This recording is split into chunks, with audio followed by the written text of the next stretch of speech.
Hoy cerramos el ciclo de notables, diálogos con los notables del cine mundial, y no podía haber para nosotros un mejor cierre que hacerlo con esta genial, para mí la más brillante directora de cine, que es Lucrecia Martel. Y siempre cuento esto, habíamos llevado hace muchos años cortos de la escuela a Cuba.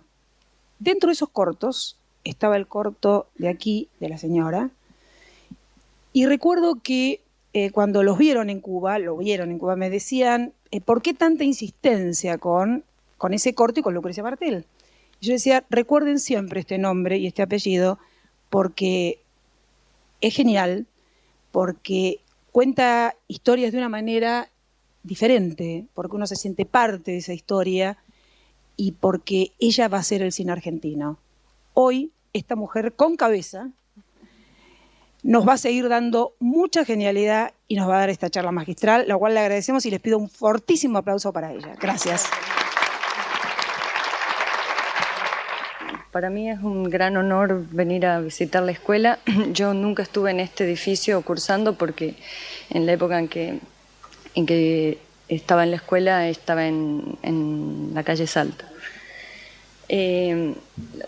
Para devolver las flores, les quiero decir que extrañamente, probablemente esto parezca una cosa absurda, inconcebible, pero cuando yo estaba en la escuela me pusieron tres amonestaciones y me dijeron que la próxima me echaban. Yo ya tenía como 22 años, no podía creer que siga el mundo de la amonestación, y gracias a Silvia Barales y su gestión para que no me... Era absurda por lo cual me estaban amonestando, pero gracias a Silvia pude continuar, incluso filmar un corto. Así que muchas gracias. Me parece a mí que lo que a una persona la mueve a hacer cine es que hay algunas situaciones, cosas, circunstancias que suceden en torno a uno y uno desea compartir eso con otra persona.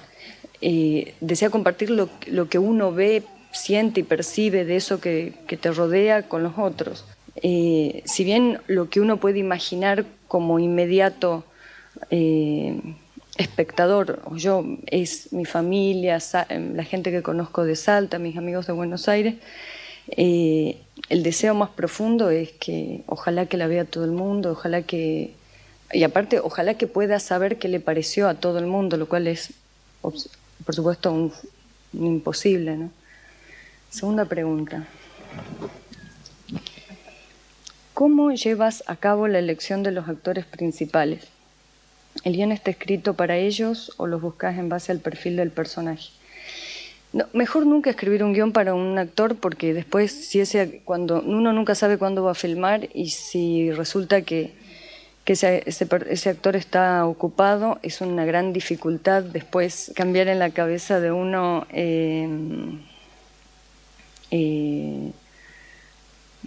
lo que ya supongo habrá pensado para ese actor. Y respecto a los actores, salvo que por algún motivo rápidamente uno piense en una actriz, como por ejemplo en La Ciénaga, yo hacía poco que había terminado de escribir el guión y me prestaron unos VHS de un programa donde había actuado Graciela Borges, y me pareció que había una cosa que ella hacía ahí, que tenía como una mirada así medio brillosa, que me parecía que era perfecta para el personaje, más allá de que como Graciela Borges en nuestra mitología encarna a la pequeña alta burguesía nativa y por adopción, entonces venía bien para la película también ese hecho extra cinematográfico. Pero después lo interesante, y lo que creo que ojalá les pase a ustedes, creo que sí, por la etapa, me parece que los actores se avivaron de que un casting no es un lugar para tomar una prueba de talento, porque uno, si ya convoca o invita a un actor a un casting, ya supone no supone, está convencida de que esa persona tiene talento y profesionalismo para llevar a cabo el personaje, sino que el casting, y también esto se los digo porque es importante no convertir el casting en una tortura para nadie, el casting es una oportunidad de ver distintas formas del personaje. Cada vez que, por ejemplo, para La mujer sin cabeza, incluso espontáneamente muchas actrices llamaron para venir a tomar la prueba. Incluso actrices que yo le decía, mira, por ejemplo, Cecilia Roth, que la conozco mucho, ella me llamó y me dijo, quiero ir al casting. Y le digo, mira Cecilia, el personaje es muy de provincia. Cecilia Roth es nuestra actriz más de mundo que tenemos en la Argentina. Y le dije, me parece que... Pero le digo, bueno, pues si querés venir, genial. Y vino a mi casa y grabamos una escena. Porque, y si bien yo le dije, mira Cecilia, me parece encantadora Cecilia Roth, pero no era distinto el perfil del personaje. Sin embargo, verla a ella actuando el personaje me iluminó acerca de un montón de cosas del personaje de Verónica, La mujer sin cabeza. Me refiero que la experiencia de casting tiene que ser un placer para el director y para el actor. Para el actor porque una vez más en su vida prueba encarnarse en otro, y para el director porque suceda lo que suceda, me refiero sea o no la exacta persona que está buscando, hay algo que va a descubrir probablemente de ese personaje que no sabía antes. Cuando en el año en que yo rendí el examen, creo que en el 88 yo rendí el examen, en esa época habían 30 vacantes para entrar a la escuela y era la única escuela de cine que existía pública. Estaba la de Avellaneda y estaba el CERC, que se llamaba en ese momento, y había que dar un examen sobre el que había muchos mitos y muchas leyendas acerca de cómo era el examen, y los puestos eran 30. El año que nosotros nos inscribimos, digo, mi generación, que ahí estaba, compañerito mío eran Diego Kaplan, Andrés Fowil, Diego Lublinsky, digo, por ahí alguno de ellos, Diego hizo una película, Andrés y Diego Kaplan trabajan en publicidad. Estaba Julia Solomonov, Vanessa Ragone, Julia directora, Vanessa Ragone productora. Y ese año se implementó otra modalidad que era que uno rendía, pero en vez de 30 tomaban como 200, de los cuales iban a entrar 60. Había unas 200 vacantes que iban a hacer un curso que creo que duraba entre 3 y 6 meses, no recuerdo, y de esas personas iban a quedar, había 60 lugares para ingresar. Así que imagínate la cantidad de ilusiones y expectativas que había para hacer ese ingreso, ¿no? Salir número 20, 25, 30 era como el sueño de que estabas adentro. Y después ingresamos y fue una cosa muy desgraciada porque en el 89 estaba la hiperinflación, una gran crisis, y la actividad en la escuela era casi imposible en términos económicos. La cantidad de materiales que había era muy poca. Había muchísimos problemas con la continuidad de las clases, entonces fue complicado. Yo, digamos, no terminé la escuela.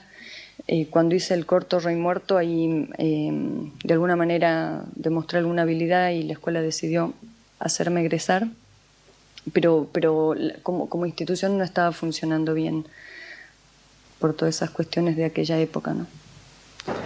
Y los cortos fueron pequeños ensayos que con las posibilidades que había, 1 minuto de Umatic. O sea, Umatic era... Ahora parece, es como hablar de Jurassic Park, es terrible. Umatic era como la cosa. Y bueno, con lo que había... Lo que sí pasó es que había un bar sobre Paseo Colón, y que ahí nos juntábamos mucho a hablar, Y el entusiasmo de los demás es muy contagioso y uno aprende. Y por ejemplo había un compañero que era fanático de Coppola y qué sé yo, y uno empieza como a instruirse un poco con las pasiones de los otros. Y yo conocí a Diego Lublinsky, que fuimos mi gran amigo durante toda la escuela, y con él hacíamos cosas un poco absurdas, del estilo pedirle a Hernán, que era un aliado incondicional para los experimentos, pedirle que nos prestara, qué sé yo, los filtros y encerrarnos 3 días en la casa de Diego a probar una cosa absurda, los filtros de 35 milímetros en una Panasonic M5, que era como absurdo, pero probábamos y pensamos que estamos descubriendo el mundo, y probar los lentes anamórficos. Pero bueno, esas cosas que parecen absurdas finalmente es donde la pasión sigue encendida, ¿no? Porque si uno se entrega al no se puede, qué sé yo, no. Yo tenía un amigo en Banfield que tenía una matricera y le pedimos a Manolo que alquile equipos de luces y de cámara, copiar el modelo del grip, y con mi amigo hicimos un grip que lo acercabas a un auto y el auto se iba al ver llegar una monstruosidad de hierro que pesaba, una cosa así, hecha con unos diseños geniales, unas mejoras que yo le había hecho, que eran desastre, un trípode, un cabezal, ¿no? Con una bola de rulemán habíamos inventado como una especie de galera para poner en ese trípode, que realmente creo que en la época tolemaica se hubiera hecho una cosa más práctica. Pero bueno, todas esa energía puesta por ahí en cosas que no tenían verdaderamente una importancia narrativa, lo que hacían era mantener encendido el fuego, ¿no? Hablaste de que muchas veces el story te cierra y te quita una dimensión al momento de filmar, como que te achata el espacio. Y nada, la otra vez estaba reviendo Leña Santa y me di cuenta que estás contando muchas más cosas de las que uno imagina desde el encuadre y de la distribución espacial. Y lo que nos pasa muy frecuentemente a nosotros es eso, tener una story, poner la mesa donde está la story, el personaje. Entonces nada, quería que me cuentes anecdóticamente cómo es que vos trabajás el espacio. El único story específico que tuve no lo llevé a Salta, que fue el que hice para La Ciénaga, que estuve 3 días internada con un dibujante haciendo una story porque Cuatro Cabezas quería ver una story de la película. La cosa más aburrida y sin sentido que hice en mi vida. Pero bueno, ahí quedó. Y sucede lo siguiente. El cuadro, nuestra cultura está muy domesticada visualmente, y a veces visualmente a veces se piensa solamente en términos de espacio, como si la visión fuese solamente eso. El cuadro de cine para mí es la prueba más fehaciente de que el espacio y el tiempo no se pueden dividir, pero no la sucesión de cuadros que conforman el movimiento, sino el cuadro. En el cuadro uno tiene la apariencia de una, digamos, de un lado al otro del cuadro, tenés la apariencia de una distancia. Esa distancia es una en el primer plano, es otra muy distinta 5 pasos más allá, al fondo es otra muy distinta. Si lateralmente alguien va de una punta a la otra, en el fondo es un tiempo, y si alguien va en primer plano lateralmente de un punto a otro, es otro tiempo. Significa que el tiempo y el espacio están presentes de una manera sumamente interesante, más allá del tiempo que significa el trayecto de fondo de primer plano a fondo de cuadro, o incluso la desaparición del tiempo cuando el movimiento sale de cuadro. Lo que puede suceder que cuando uno dibuja un storyboard, sencillamente está pensando en una composición y por ahí no está considerando el tiempo en ese dibujo. No digo que todo el mundo lo haga así, por supuesto puede haber personas que están considerando todo, pero en general el problema de cómo se aborda el storyboard es creer que solamente estás encuadrando. Cuando uno encuadra, estás definiendo el tiempo. también. Entonces, esa connotación de tiempo en el encuadre es fundamental. Eso define todas las salidas y las entradas, define todo el movimiento interno de cuadro, define los parlamentos, porque quizás necesitas algo que se desplace atrás mientras dura determinado texto. El incorporar al storyboard el concepto de tiempo modifica completamente la puesta de escena, ¿no? Y en mi caso, hasta ahora, ha sido inútil hacer un storyboard. Quizás sí para, en el momento en el set, dibujar una cosita, así un muñequito, más o menos para compartir con los demás del equipo, pero el lenguaje es bastante explícito y amplio como para que conversando nos damos cuenta más o menos de lo que queremos hacer. Y después, al momento del detalle, del encuadre, de un poquito más allá, un poquito más acá, eso es una cosa que yo no la puedo pensar si no estoy en el lugar, con los actores, con la luz, con, no sé, como con todos los elementos juntos, ¿no? Así que lo que hacemos es siempre, por suerte yo tengo en el set una incondicional aliada que es Fabiana Tiscornia, que es la persona para mí que más sabe en el cine del mundo, y muchos de sus méritos me los llevo yo después en los títulos, y es una persona que nunca pierde el track de lo que es importante y lo que no narrativamente, nunca se deja marear por el grip extraño que llegó, que parece que hace no sé qué cosa, que lo pones y la cámara, y siempre tiene el foco en lo que importa, ¿no? Y bueno, y con Fabiana y con el director o la directora de fotografía, como en la última película, en el set pensamos, armamos la escena y pensamos un poco desde dónde encuadrar, y ahí definimos la apuesta. En general pasa que si uno va al set con un concepto claro de cómo va a ser la banda sonora, cómo va a estar armado sonoramente la escena, uno filma mucho menos, necesita muchas menos escenas, menos tomas. De hecho, acá está la señora productora Verónica Cura, que había previsto 35.000 metros de negativo para tratar de, también, digamos, parte de lo que hace un productor es intentar dar dentro del presupuesto las mejores opciones posibles para la filmación, y de esos 35.000 metros gastamos 24.000, y ese ahorro que luego lo gastamos en la banda de sonido. Pero bueno, ese ahorro es importante y tiene que ver con no, digamos, tener clara la banda de sonido es en general significa necesitar menos planos, ¿no? Lo cual para cierto tipo de cine, para otro seguramente no, y eso depende de cada uno. Nada de lo que digo, si se transforma en ley universal, es el fin del cine, ¿no? El sonido se parece mucho más a escribir el guión que lo que uno a veces, o lo que ortodoxamente se dice de qué es la banda sonora y qué es la escritura. La forma de mezclar las bandas de sonido es componer con distintos elementos que hay en las distintas pistas, componer hacer aparecer en un fragmento de tiempo determinados elementos en la superficie, determinados hundirlos, por decirlo de alguna forma, como si fuese hundir y sacar a la superficie, y ir jugando con elementos, pasando de fondo a primer plano, y la escritura de guión se parece mucho a eso. En cada escena lo que uno hace con la escritura es determinados elementos narrativos ponerlo más en evidencia o dejarlos más latente, una cosa que, bueno, supongamos mejor para mejorar el ejemplo de esta cosita, si esta cosita es la clave de narrativa de la película, porque esta cosita va a cometer un crimen, con esta cosa se va a matar a alguien, o ya se ha matado a alguien.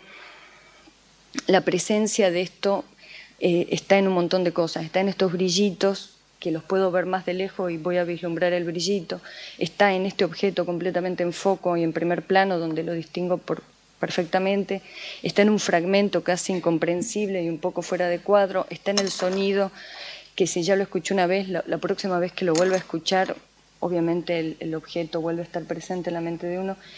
Entonces, todas esas formas en que este objeto se manifiesta, o la palabra, hebillita, no sé cómo se llamaría esto, dicha por alguien, o el gesto de algo en el pelo, todas esas formas son formas en que este objeto se manifiesta. Es decir, serían como las distintas pistas que corresponden a este objeto. Y uno decide cómo va a jugar con eso. Si voy a poner este objeto o lo voy a mandar al fondo o solamente va a ser el sonido. O, digamos, para mí hay mucha proximidad entre los procedimientos mecánicos de la mezcla de sonido y la escritura. Hola, tus películas compitieron en festivales internacionales, las 3 películas, a la vez que vos fuiste jurado en algunos de esos festivales. Ojalá hubiera sido en el mismo festival que competía, hubiera ganado un premio. ¿Qué te aporta este doble juego de que juzguen tu trabajo y a la vez otro año que te toque ser a vos la que juzga el trabajo de otros? Para que se me cante la venganza.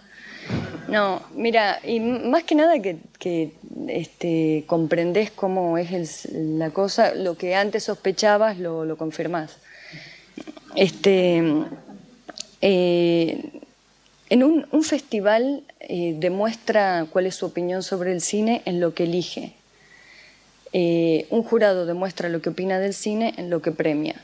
A veces lo que un festival premia lo que un jurado premia se le echa la culpa al festival. El festival, la responsabilidad que tiene es el jurado que arma. Así que son muchas sucesiones de desentendimiento de responsabilidades. Cuando uno está en competencia en un festival así, donde hay tanta, de alguna forma, presión publicitaria, no entendés, por supuesto, la dinámica, porque estás perdido en hacer prensa, en evitar los comentarios que te alarman en torno al horror o a la posibilidad del premio o lo que sea. Y por supuesto muy preocupada por el tema de la ropa, los zapatos, cómo caminar con tacos. Entonces, cuando estás compitiendo no sabes exactamente qué es un festival, más que un gran agobio. Pero cuando estás de jurado entendés mucho mejor la mecánica. Es muy difícil que 9 personas acuerden sobre algo que está en algún extremo de la narrativa, o lo extremadamente convencional o lo extremadamente alternativo, no sé cómo llamar. Porque lo extremadamente convencional, hay un cierto esnovismo cuando uno es parte del jurado, que lo extremadamente convencional no, porque estamos en Cannes o X. Lo extremadamente marginal, no, porque nadie se pone de acuerdo. En todos los festivales el jurado, la primera cosa que dice cuando nos juntamos, el brindis y qué sé yo, es, bueno, tratemos de defender, que surjan nuevas cosas, qué sé yo. Pero cuando llega el momento de la discusión final, siempre sobre lo que se logra acordar 9 personas que vienen de distintos lugares del mundo, de distintos también sistemas de producción, de distintos segmentos y tipos de cine, es muy difícil que no se encuentren sino en zonas más o menos en donde convive un cierto espíritu de autor, pero también una cierta convención. Esa es mi experiencia hasta ahora. ¿Qué es lo que significa un festival en la vida del cine? Significa una extraordinaria oportunidad para promocionar una película. Suponete que yo hubiera terminado La Mujer sin Cabeza, no hubiese ido a Cannes, lograr que ese nivel de exposición que tiene la película en un festival, si lo querés lograr vos, mostrándosela a fulano mengano, y te sale una fortuna eso. Entonces, ir a Cannes igual te sale una fortuna, pero te vas a tomar una coca y son 15 euros, pero igual, me refiero, es infinitamente menor que esa situación. ¿Pero qué significa? Significa la oportunidad de promocionar la película, significa eventualmente caer en gracia de lo que el jurado considera que está bien, o en la desgracia de lo que considere que es una reverenda porquería. son esas cosas que mucho más tienen que ver con la parte quizás de promoción y comercial de la película y con la oportunidad de que la película se encuentre con otros públicos, que si nunca estuvo la película en un festival quizás es mucho más difícil lograr eso.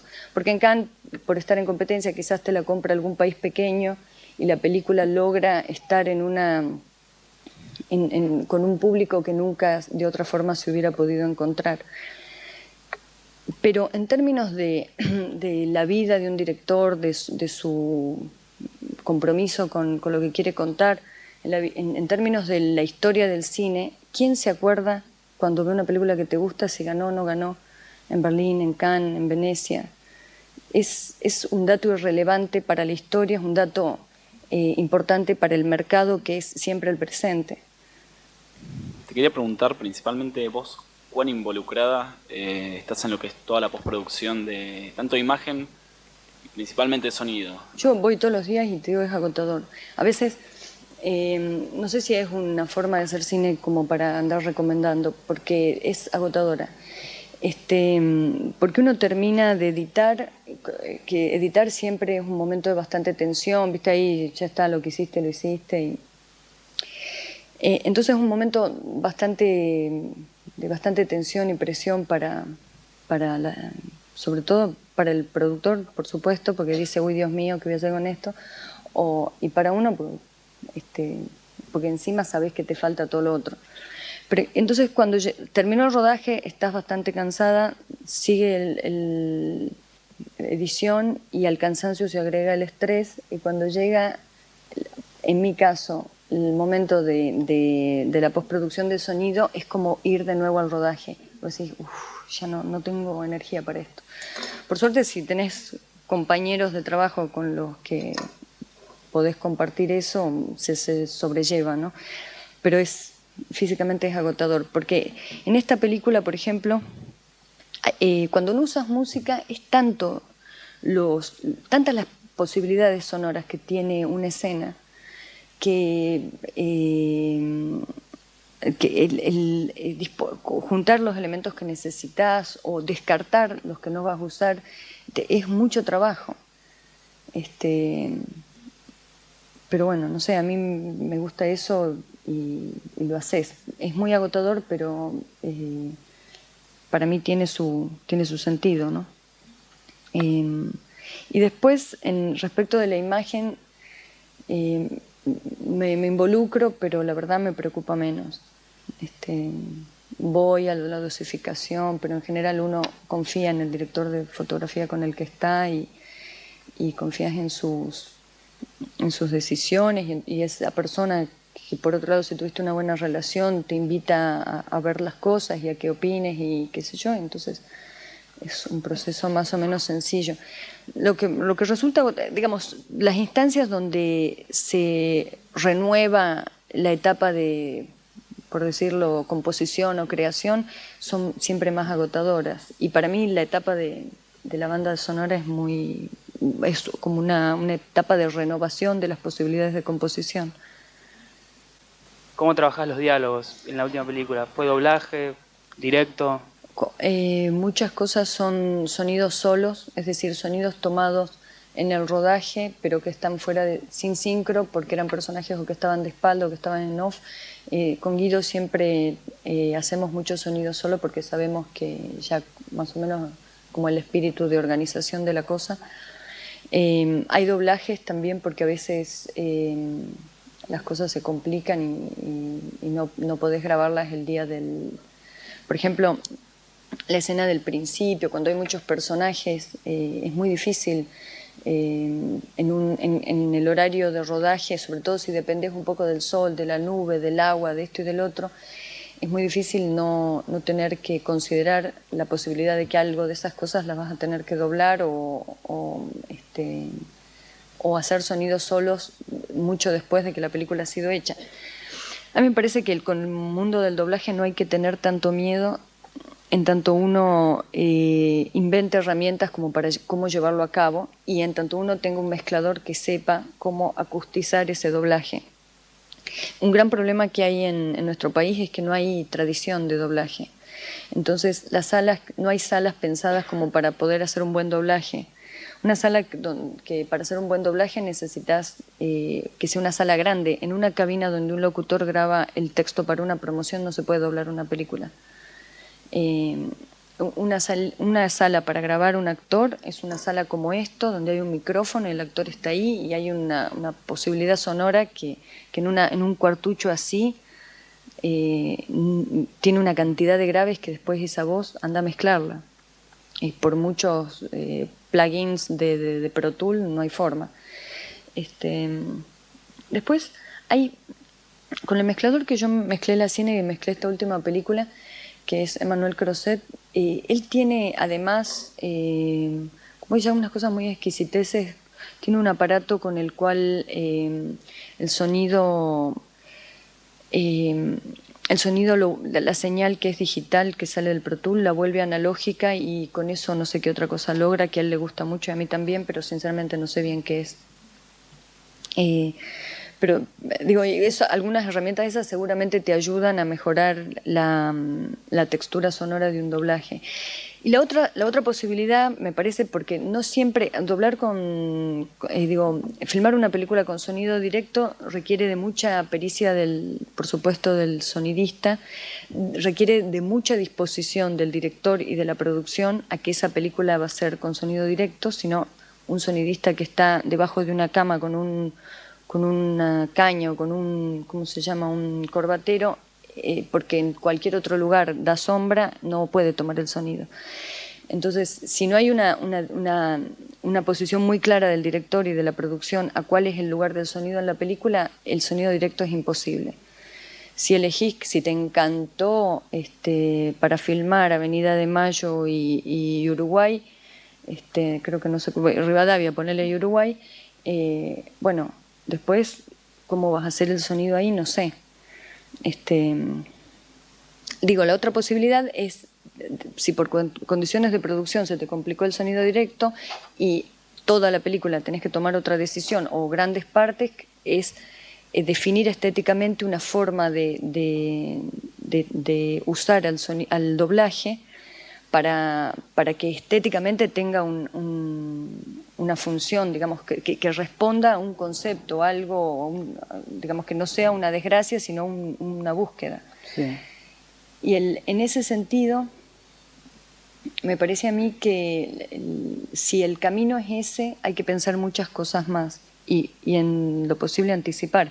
Lo que es muy difícil de anticipar, saber si un actor extraordinario que ha ganado todos los premios ACE después va a saber doblarse, porque la habilidad para doblarse es ajena a la calidad del actor. Hay actores extraordinarios que no saben doblar y el doblaje se transforma en un sufrimiento para ellos, y hay personas de la calle que nunca, me pasó en esta película, filmar a las enfermeras que eran señoras que nunca habían, de Salta, que nunca habían actuado y mucho menos doblado, en una pantallita así de QuickTime en Salta, en una laptop, mirándose y diciendo el texto y diciéndolo perfectamente en síncrono, que no lo podíamos creer. Eso es una cosa que te enterás desgraciadamente tarde. Y más allá del diálogo, el tema de la forma de hablar, que está muy trabajada en tus películas, cada personaje.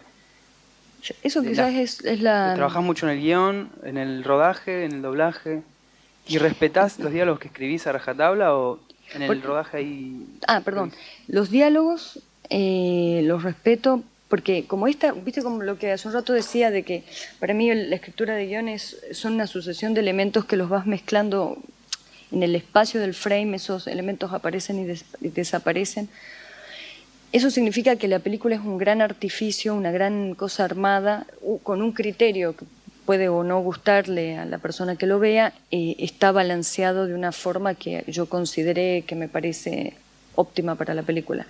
Entonces, si yo en el rodaje empiezo a modificar textos, ese gran artificio, esa gran cosa armada se me descontrola. Entonces yo necesito que los actores digan, porque a veces hay una palabra que es clave, y necesito escuchar esa palabra porque después va, como dijimos, necesito escuchar, no necesito escuchar cosita para el pelo, tiene que ser hebillita porque después X cosa, bueno, en fin. Entonces, con los actores profesionales es muy fácil porque el actor está entrenado para tomar el texto, leer las líneas y encontrar una forma de hacerlas propias y hacerlas orgánicas con su estilo de hablar y sus formas, ¿no? Y si no, ahí está el director que tiene que tener una mínima memoria auditiva de qué es lo que pretende de ese diálogo y corregir o sugerirle al actor alguna cosa. Ahora, cuando un no actor o un niño se enfrenta a un texto escrito, termina reproduciendo lo que sucede en la gráfica del papel. Si vos escuchás, este experimento yo lo he hecho y te digo que es, lamentablemente siempre sucede, ¿no? Si vos escuchás lo que una persona que no tiene experiencia en una película y que está feliz de participar en una película, que cuando recibió el guión siente que es la cosa más importante que le pasó en su vida, lee eso y le parece que lo mejor que puede hacer por la película y por vos es aprendérselo de memoria. Y sonaste. Porque la persona está haciendo lo mejor de sí, cualquier cosa que vos hagas para corregirle, esa persona se va a ofender y va a sentir que está naufragando y fracasando. Y entonces, y el único culpable encima sos vos.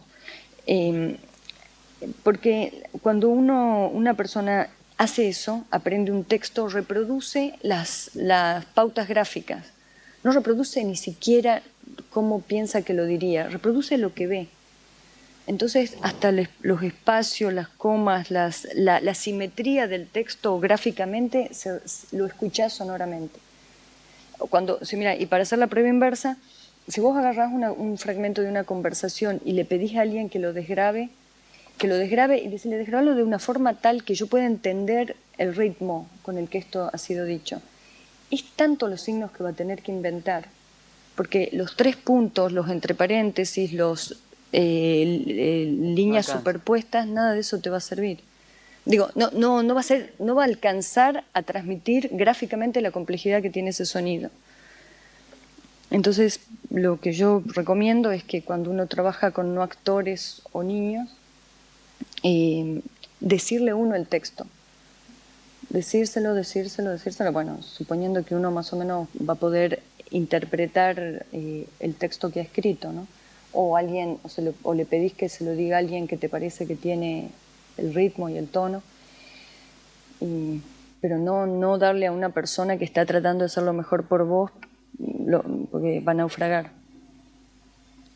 Yo lo que no hago en las películas es usar la palabra salta, nunca la uso en ni un cartel, ni que se vea ninguna cosa que diga salta, porque a mí me libera mucho el hecho de que todo sea inventado y falso. El hecho de que el cine sea una gran falsedad, para mí es una gran liberación. Entonces, y por otro lado, porque considero que la realidad siempre es mucho más que lo que uno compone y arma. Entonces, a mí me sirvió bastante para escribir, incluso a posteriori de La Ciénaga. En realidad eso lo empecé en Rey Muerto.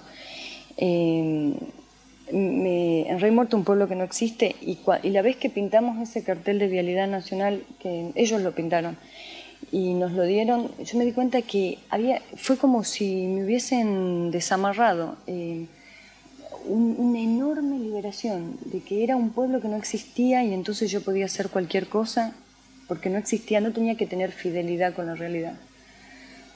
Y eso fue una gran liberación. Entonces, a partir de Rey Muerto, yo me armé como un pequeño mapita, que es un pueblo que se llama Rey Muerto, 84 kilómetros está una pequeña ciudad de provincia que podría ser Salta, pero se llama La Ciénaga, y unos alrededores que están limitando con Tucumán, con Catamarca, con Formosa, con Bolivia. Eso no me preocupa, pero esa pequeña región está como reinventada. Y esa situación a mí me resultó muy liberadora. Pero digo, ¿qué puede uno hacer que no sea algo que de alguna manera ha vivido?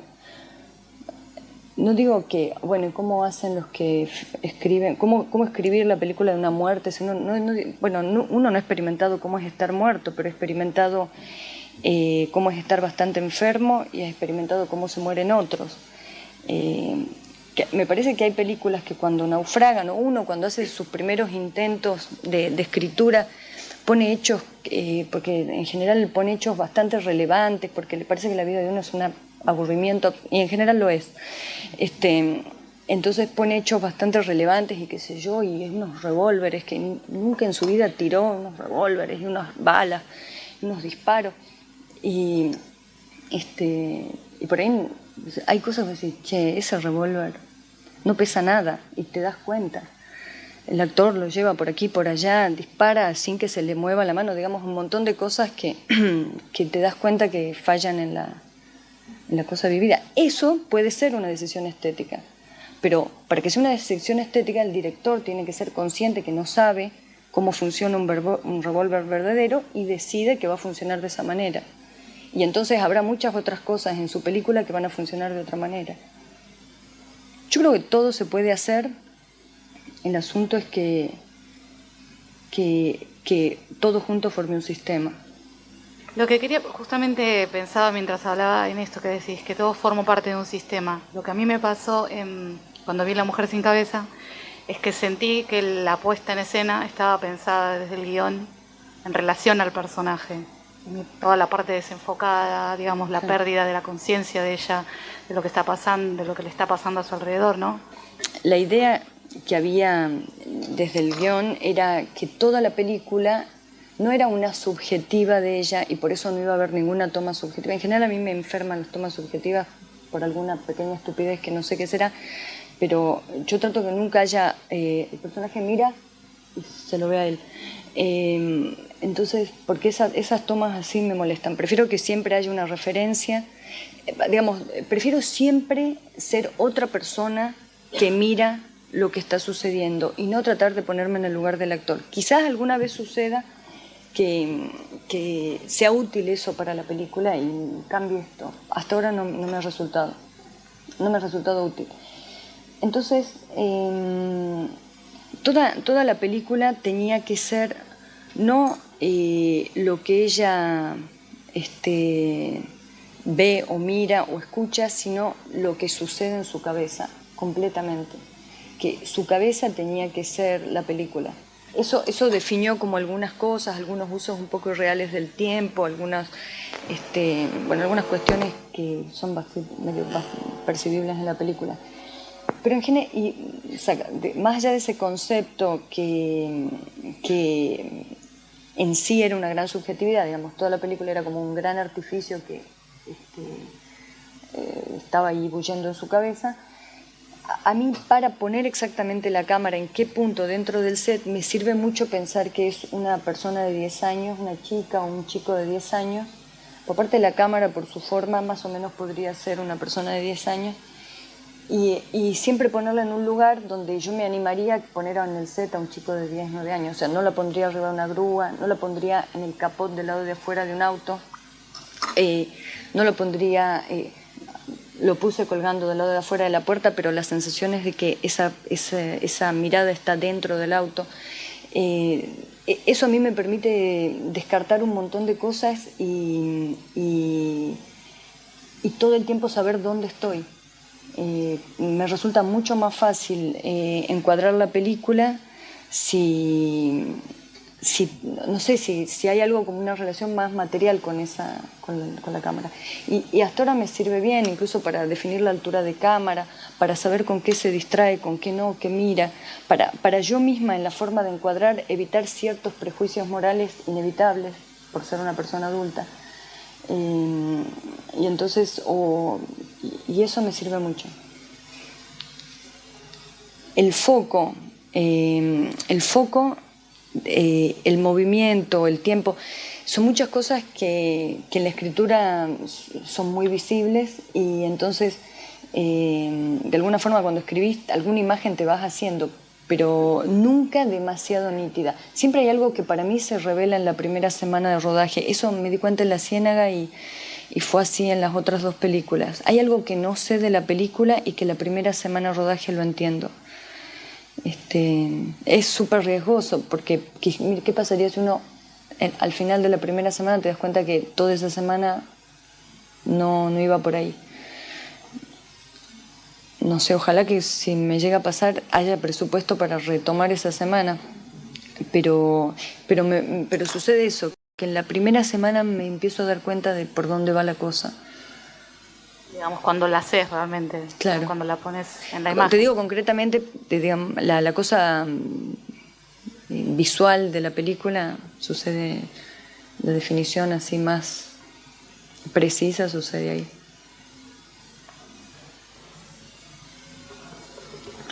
Sí, con respecto a La mujer sin cabeza y un poco con lo que estabas hablando recién, hay un plano muy significativo que es, supongo que una decisión importante, que es que se vea que ella atropelló a un perro, que es información que el espectador tiene y la protagonista no, y en eso gravita todo el resto de la película, que me parece que es un plano muy discutido, que he escuchado a gente decir que sin ese plano la película hubiera sido otra.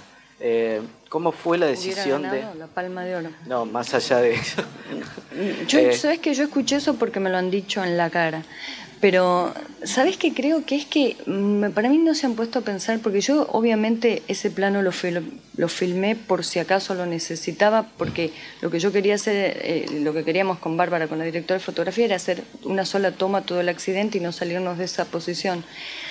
Pero sin embargo lo pusimos porque si no estaba, era unívoca la percepción del espectador que lo que esta mujer había atropellado era una persona. Y eso era contrario a la película. Entonces, la imagen que en realidad ella sí ve, porque la ve por el espejo retrovisor, hacia así. O sea, eso sí sería una subjetiva. No es una subjetiva porque no está puesto en tiempo con la giro de ella. Está puesto mucho después cuando ella va para adelante en el auto. Eso es una imagen de la persona que va al lado. Y supongo que eso habrá sido una decisión importante, y si te lo dijeron después... Sí, pero me parece, sinceramente, creo que las personas que opinan eso, algunas, y claramente sé cuáles, lo han dicho porque lo han leído. Y otras, me parece que no se han puesto a pensar qué hubiese sucedido, o quizás creen que eso sería mejor. Quizás es eso, piensan que pensar desde el principio que esta mujer mató a una persona era mejor para la película, no era lo mejor para mí. Perfecto.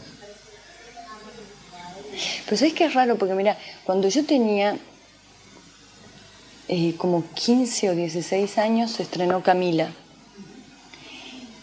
Que Camila era una película romántica ideal para adolescentes. Y más en Salta, porque era un romance entre una mina y un cura. Entonces era hay que ir a verla sí o sí. Y digamos, yo no prestaba mucha atención al cine en general en esa época, pero para mí fue muy natural yo me enteré que lo había filmado una mujer, porque salían por todos lados, María Luisa, Lita, en notas. Y me parecía, no sé, nunca, para mí el cine y que lo hagan mujeres o lo hagan hombres fue como una cosa muy natural, y creo que a mi generación le pasó mucho eso. El fenómeno de que en Argentina hay muchísimas más directoras y de personas y de mujeres trabajando en cine, yo estoy segura que tiene que ver con eso. La mujer más exitosa de los años 80 y de principios de los 90 en el cine era María Luisa Bember y Lita. Entonces, no sé, nunca, esa sensación que vos tenés, yo por lo menos cuando ingresé al mundo del cine o cuando me di cuenta que me interesaba, ya estaba medio corrida de ese lugar. No sé si después se empeoró, pero pasa que después aparecieron tantas directoras mujeres que me parece que ya debe ser raro pensar que es como un terreno exclusivamente masculino. Bueno, me pareció que en La mujer sin cabeza habías logrado un trabajo muy rico desde el sonido. Y esto que vos me decías de hundir y reflotar cosas, como que yo lo viví muy así. ¿Qué es lo que vos opinás del circuito de distribución acá en Argentina? ¿Lograste, o sea, fuiste a ver tu película en distintas salas? ¿Lograste ese efecto que...? No, yo soy re cobarde para ir a ver... ¿No? Sí, no. ¿Y cómo? Porque eso, me gustaría preguntarte eso. Si el circuito te hunde o no te hunde. No, bueno, sí, un poco Un poco pero, sí. No, es el sonido, la imagen, si si es realmente muchos lo que vos cines- no, viste no. es en la dosificación, lo que vos elegiste con el Sí, sonido, que es súper efectista. Sé efectivamente que en muchísimas salas, porque Guido se peleó a muerte con una sala, porque Vero fue a otras y detectó otras cosas. Sé que no en todas las salas se dio como prístinamente hubiera querido yo que se vea y escuche la película, pero bueno, ¿qué vas a hacer? Yo bueno, no tengo mucha conciencia de cómo están las salas. Quería ver tu opinión al respecto. ¿Y por qué tenés mucha conciencia? No, que no tengo mucha conciencia, por eso quería ver qué Sí, opinabas. no, y es increíble. Hay salas que todo es bueno y extrañamente se escucha y ve mal. No sé por qué, qué raro, qué pasa. Y por ahí es que hay algunas variables que están desatendidas o de golpe el proyectorista no le puso el volumen que le corresponde para esa sala y pone el que dice a la empresa que tiene que tener. Bueno, a veces hay cosas un poco absurdas que hacen que la película se ve y se escuche espantosa. Y después respecto a la distribución te quiero decir algo. En nuestro país, desde que yo por lo menos más o menos me asomé al mundo del cine, siempre la queja es lo mismo, lo difícil que es distribuir y exhibir producciones nacionales en Argentina, la misma exacta queja que escuchás cuando vas a otro país latinoamericano y la misma exacta que escuchás cuando vas a Europa.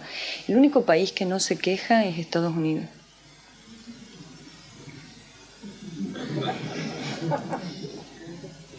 Hola, quería hacerte una pregunta que tiene que ver con los actores. O sea, ¿cómo es que llegás a conformar tu elenco? ¿Y cuánto tiempo te lleva elegirlos? O bueno, llegar a una conformación que te cierra y los ensayos. Si ensayas mucho o poco, ¿cómo te manejas? En general siempre hago estas pruebas, filmar escenas y qué sé yo. Qué bueno que preguntaste eso porque quiero agregar una cosa que no dije. Para mí que una tipa como Cecilia Roth te llame por teléfono y me diga, che, quiero ir a filmar para que me hagas una prueba para tu película, eso lo único que deja de manifiesto es que es una actriz muy segura de ella misma, que no piensa que está a prueba su talento y que está dispuesta a investigar para el personaje. Eso para mí es de un valor extraordinario. En general, en el casting uno pretende eso de la persona, que no vaya a sentirse claro, examinado. Y ese proceso, en esta película, mucho de eso lo hicimos en mi casa, en el living, con los actores que venían y una parte la hicimos digamos, en una oficina de producción, pero una parte importante del ajuste de la selección la hicimos en mi casa. Y es sencillamente eso, probar cosas y después ir pensando cuáles de esas variables, de esas oportunidades de existencia que ofrecen los actores te parece la que más te puede. Y después una cosa bastante compleja que siempre hay que hacer es probar los personajes juntos, porque ahí se produce otra cosa más que es impensable. Yo por ejemplo, para La Niña Santa hicimos un casting enorme de 1.400 chicas y después grabamos escenas con 25 y después con 12 chicas que las fuimos citando de a dos porque eran ella y su amiga, fuimos probando otras escenas, incluso cambiando entre ellas para ver qué dupla nos parecía que funcionaba, al criterio de uno, ¿no? Que por ahí el criterio de otro sería otra. Y me parece a mí que todo lo que uno puede investigar en la preproducción es tranquilidad en el rodaje, lo cual no significa enormes sorpresas en el rodaje, ¿no? Pero la preproducción es básicamente investigar. Si un productor no entiende eso, yo diría que no haga cine, porque la preproducción no es conseguir cosas, es investigar. Cosa que entiende muy bien la señora Verónica Cubra, Lita Stantic, por lo menos de las personas con las que yo he trabajado, ¿no? Gracias. Quería preguntarte cómo estás encarando tu nuevo proyecto, qué puedes contarnos del Eternauta, Sí. en qué está. Digamos, a mí me convocaron para el proyecto, digamos, no fui la primera opción, convocaron otros directores y los otros directores por distintos motivos no siguieron adelante. Y lo que yo en principio me autodescarté y después se me ocurrió una idea y me autoconvoqué. Por suerte les gustó la idea y seguimos adelante. Y lo que yo propuse es que yo quiero terminar el guión y en abril volver a sentarme con ellos, que ellos lean el guión y yo ver cómo lo quieren producir ellos. Es Oscar Kramer y Hugo Sigman son los productores. Y si estamos de acuerdo, no solamente en lo que ellos piensan acerca de lo que yo escribí, sino de lo que yo pienso acerca de cómo ellos van a producir la película, seguiremos adelante. Digo esto porque es un proyecto muy atractivo que creo que le hubiera entusiasmado a cualquiera hacer, al que le estoy invirtiendo millones de horas por día, si eso fuera posible, pero que no tiene el más mínimo sentido de ser hecho si uno considera que no se va a poder hacer de la forma que uno considera que debería ser hecho. Entonces me parece que tanto los productores como yo, y de la misma manera, es un proyecto que implica un gran esfuerzo de una inversión mayor, un financiamiento mayor que quizás otra película. Entonces creo que la instancia en la que estoy es escribiendo para llegar a ese momento y juntarnos y tomar la decisión real de hacer o no la película. Pero en el medio no puedo sino pensar en cosas concretas del rodaje, porque para mí escribir es también tener presente toda la situación de rodaje. Eso también es un entrenamiento muy nuestro. Me parece que si uno escribir una película pensando que uno va a tener 150 millones de dólares sería una gran estupidez. Entonces es imposible para cualquier escritor argentino de guión no tener en consideración cuál es la situación posible de rodaje a la hora de escribir.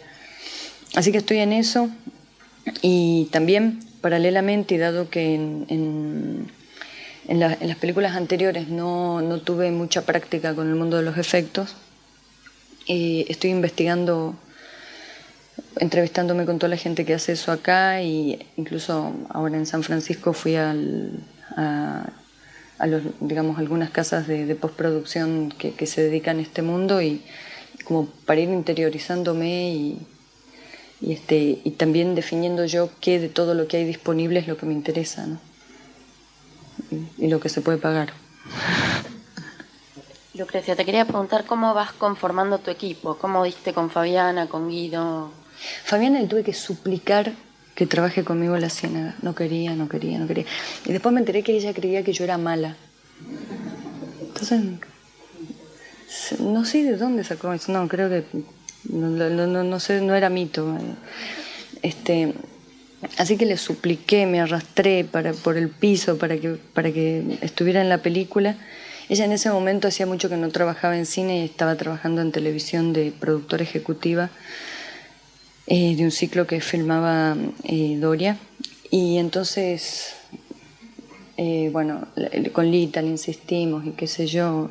Y un poco por lástima empezamos a trabajar juntas y nos llevamos tan bien, y para mí, no sé, es la persona más inteligente que conozco, aparte de un carácter extraordinario, y nunca más pude dejar sino trabajar con ella, ¿sí? Porque una cosa para mí fundamental, y Fabiana lo tiene a granel, es que en el set no sirve gritar ni humillar a nadie. No solamente en el set, casi diría que en la vida. Sí. Pero por ahí en el set se nota más rápidamente la inutilidad de eso y lo contraproducente que es. Fabiana, de una manera llena de humor y alegría, tiene esa forma de manejarse. Y después el resto del equipo, mira, es muy importante pensar cómo conformar el equipo. Porque cualquier sospecha de que uno no se va a llevar bien en un café tiene que significar la inmediata decisión de no seguir adelante, porque Porque todo lo que en un café te parece que quizás no, en el rodaje es Dios mío, ojalá caiga y se desnuque. Entonces, para evitar ese momento que probablemente te condene al infierno, hay que armar el equipo con personas. Por eso es muy importante tener largas conversaciones, escuchar. Me parece que un equipo no se puede armar de sordos, porque entonces no sirve. Empezando por el director. No hay nada más placentero que estar todos tirando para el mismo lado. Cualquier situación desgraciada que puede suceder con total tranquilidad en un rodaje se sobrelleva cuando hay una buena relación en el equipo. Es eso. Hay muchas cosas en consideración. Cada persona desde su área sabe más que vos, digamos. Entonces, eso es oro para el director. Cada persona, por su temperamento, va a pelear más o menos por hacer eso que sabe. Es oro que vos sepas cómo hacer que esa persona haga lo mejor que puede hacer. Maltratándola, humillándola, lo único que vas a lograr es que se retraiga y que esa maravilla que es capaz no suceda.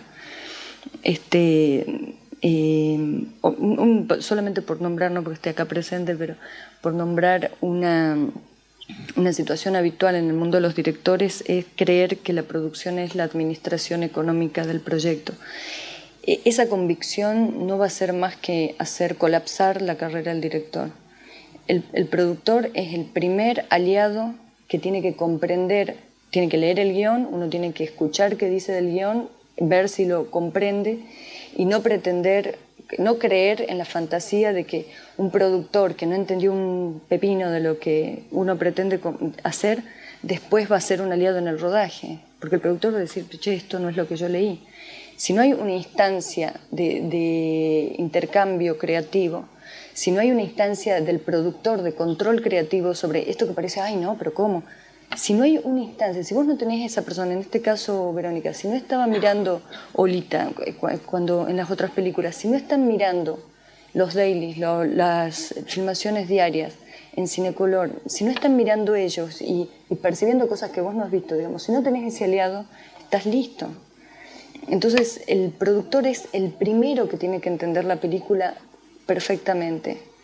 El productor, si quiere ser productor, tiene que leer literatura, no solamente saber manejar el Excel. Tiene que leer guiones, le tiene que gustar leer. Primera cosa, como si en un café para investigar si ese productor puede andar o no, si lee. Parece una cosa absurda, pero para mí estéticamente la primera persona con la que uno conversa sobre estética, sobre narrativa es el productor.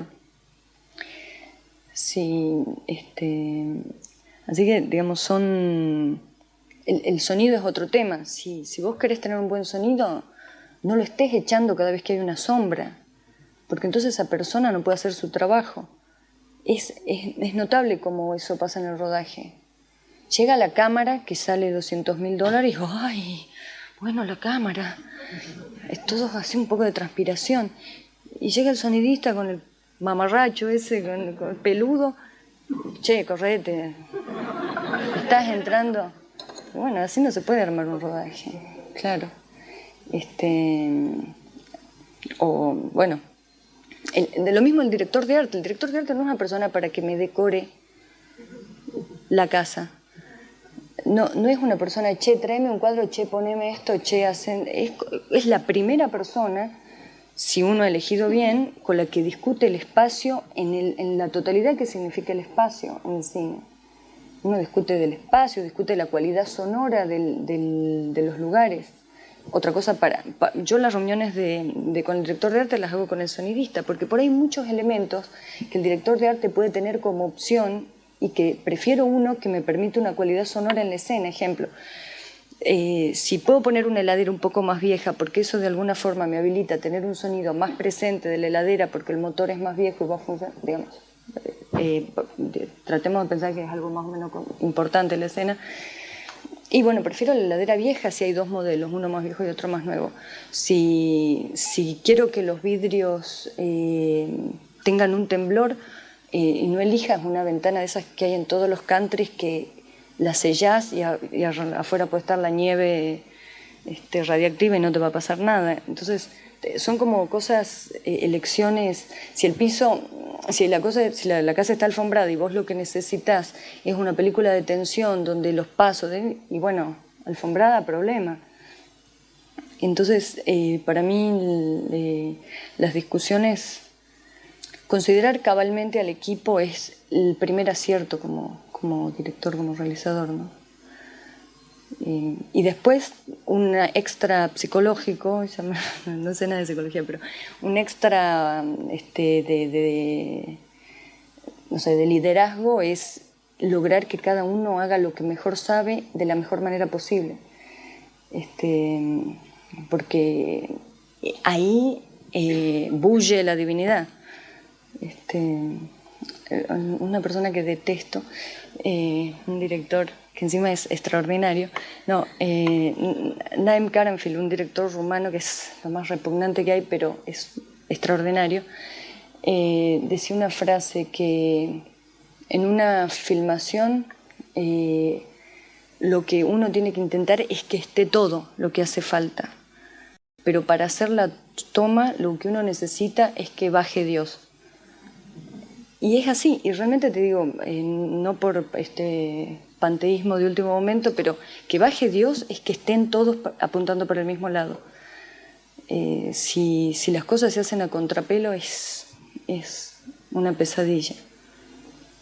Me pasó una cosa en Los Ángeles, ahora fui a presentar la película y me pasó una cosa que un poco me pasó en Salta también, y era una señora creo que de Tucumán, que dijo, bueno, otra vez no hay paisajes.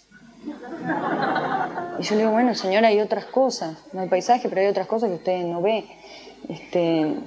Bueno, pero los paisajes de Salta, me dijo, como diciendo, si falta eso, falta todo. Eso pasa bastante. Salta es una provincia que está haciendo la cosa más estúpida del mundo, que es transformar toda la provincia en un escenario turístico, en donde lo único que se promociona son los paisajes y lo que se desprecia, porque lo ves en los afiches, porque ponen todo el tiempo gente rubia, con una provincia 80% morocha, lo que se desprecia es la gente. Y un montón de cosas que están, como el lenguaje, como el habla, como todo lo que está relacionado con la gente.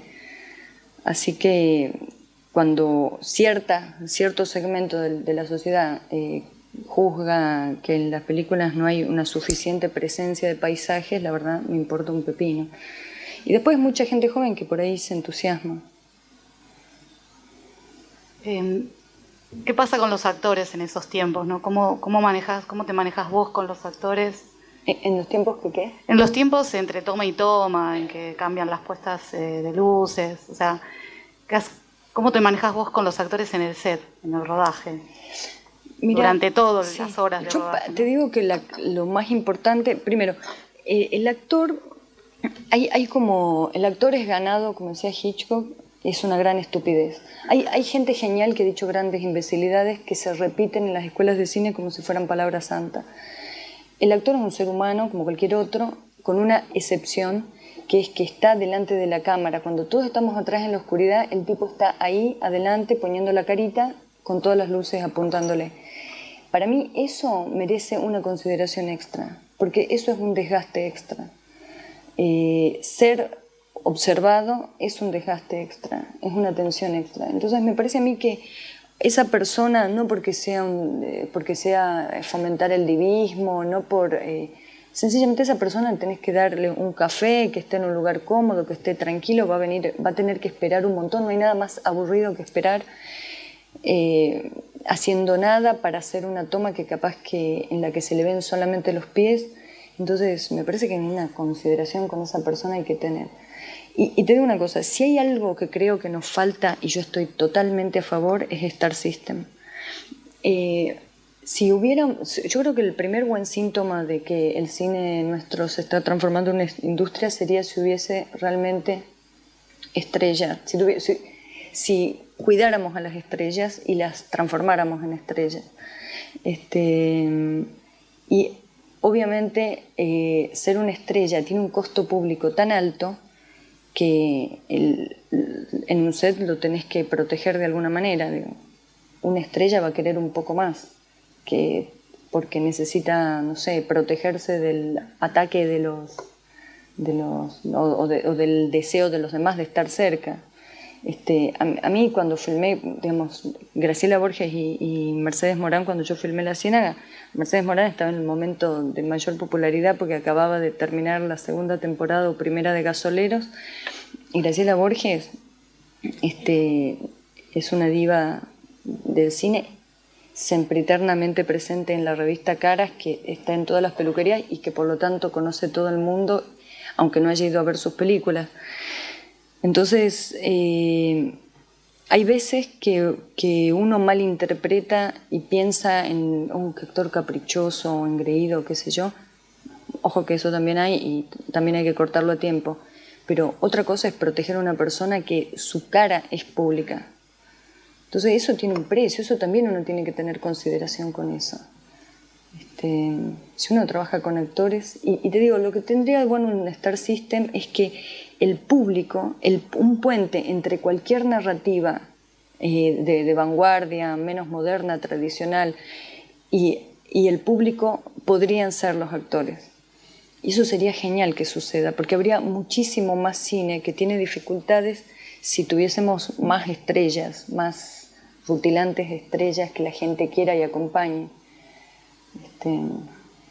Medio que en el rodaje hay tiempo para todo, porque mientras definiste cuestiones técnicas con el director de fotografía, con el asistente de dirección y el sonidista respecto de movimientos, puesta, qué sé yo, a veces, depende de la situación, necesitas charlar un poco con el actor, porque la toma anterior se sintió mal, sintió que no lo logró, capaz que no lo logró, pero para que en la próxima toma, que es otra, logre algo y recompongamos lo anterior, necesitas un poco hacer que se sienta mejor. O charlar sencillamente de cosas para la próxima escena. Me parece que, mira, lo mejor en el cine es sentido común. Tranquilidad, sentido común, están todos trabajando, consideración con las personas que están poniendo la cara,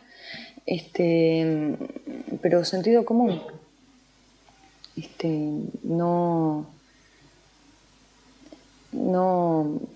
No pensar que es algo demasiado distinto que el sencillo respeto y conversar que uno tiene en cualquier trabajo.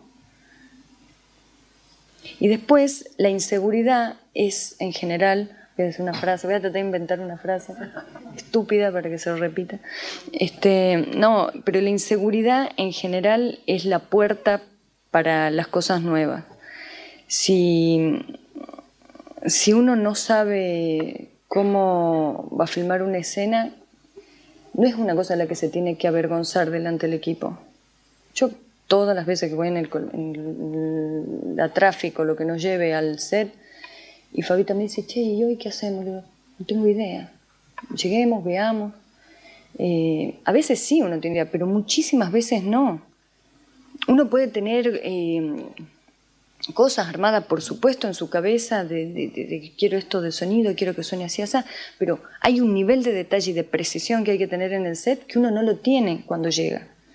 Y que uno lo busca ahí, con la ayuda de sus compañeros. Entonces, los que atacan la inseguridad, el que por no saber llevar su inseguridad se vuelve agresivo y tirano con los demás, es un imbécil.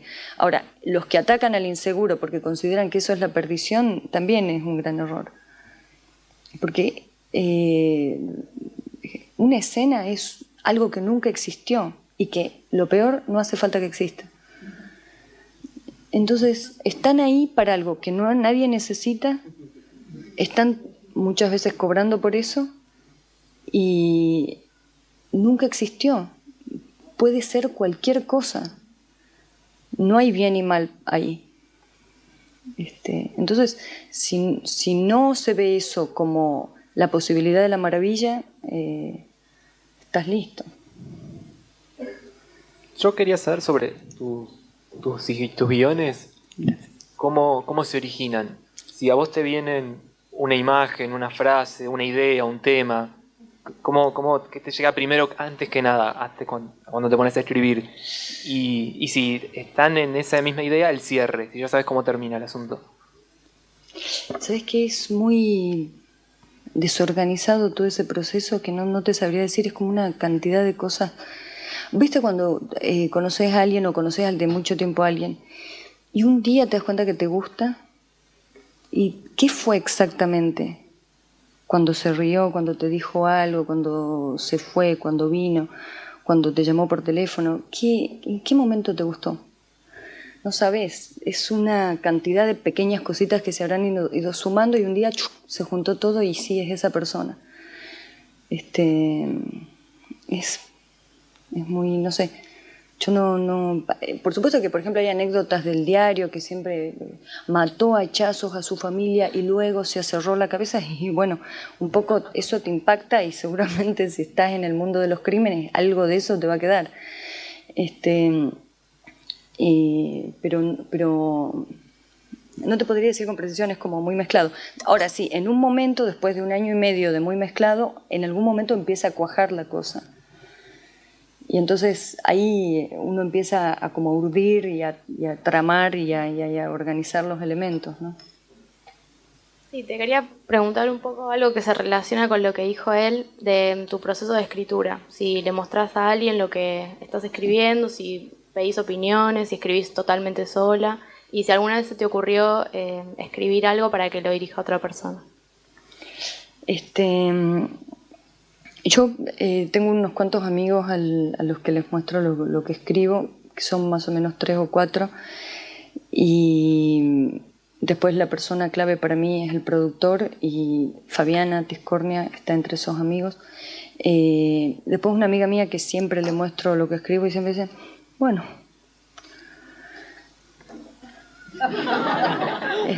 bueno, pero siempre se los doy a ella porque me encanta, porque me baja el copete. Y bueno, no sé. Sí, es lindo. Pero después de un rato de esa situación donde decís, Dios mío, ¿qué pasó? Pero no te gusta la partecita en que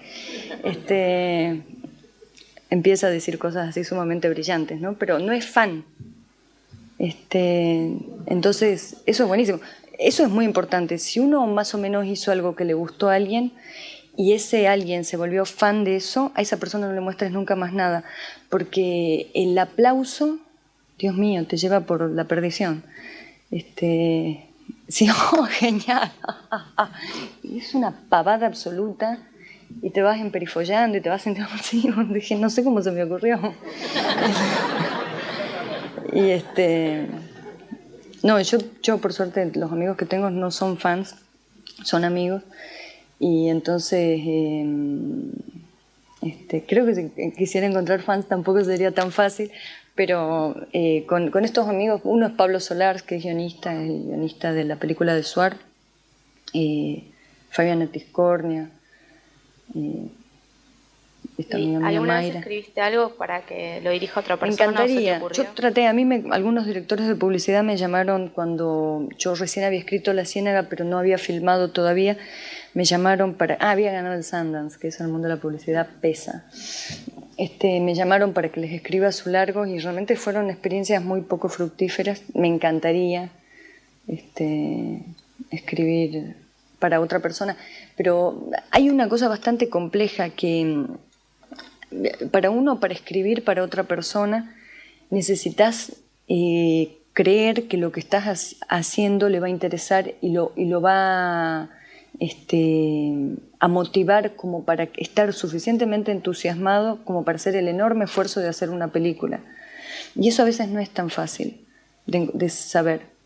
Es como, tendría que conocer mucho a esa otra persona para decir, mira, esto me parece que te va a dar una alegría, que vas a ir como loco a filmar. Pero, porque si no, de otra forma, no sé. Es muy trabajoso el proceso de escritura. Bueno, si sos un profesional, no sé cómo será, pero yo no soy una profesional de la escritura. Lo que he hecho, lo he hecho para mí, entonces eso no me pone todavía en como en el ánimo de la persona más profesional. Lo que cualquier director, creo, de cine sueña es no perder 4 años entre una película y otra, porque hasta que se te ocurre una idea, a mí me pasa muchísimo tiempo.